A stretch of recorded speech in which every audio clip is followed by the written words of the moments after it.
မှာများကျောင်းသားကျောင်းသူမိဘများနဲ့စီကားနေတာပဲဖြစ်ပါတယ်ရှင်။ဒါကတော့ကျောင်းသားကျောင်းသူမိဘများနဲ့ကျောင်းသားကျောင်းသူများပဲဖြစ်ပါတယ်ရှင်။ဟုတ်ပါပါ။ကျွန်တော်တို့ညာကိုဒီမှာကလည်းတောက်ပါတယ်တရားစီညာကြားနေပါတယ်ရှင်။စာတင်တိုင်းလည်းကောင်းတယ်စီကဲလည်းကောင်းတယ်ခါရနေနာဆိုင်ကြလို့ဆိုနေတာရှိပါတယ်ရှင်။အခုဒီကျောင်းသားကတော့ဒီကကတော့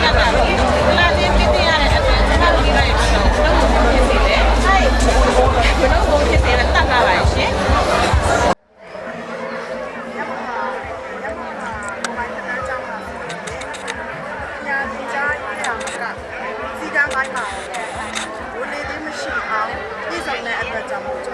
အမေအကြီးလေးရောအငယ်လေးရောဒီကျောင်းမှာပဲဖတ်ဖြစ်ပါတယ်ရှေ့ဆက်ပြီးတော့လဲပေါ့နော်အကြီးလေးကိုဒီစနတ်သားအောင်မြင်တဲ့အထိဒီမှာပဲဆက်လက်ထားပြီးတော့အနည်းငယ်လေးကိုလည်းဒီညမဟာကိုပိုင်းထက်တန်းကျောင်းမှာပဲထားဖို့အတွက်စီစဉ်ရှိပါတယ်ရှင်ပညာ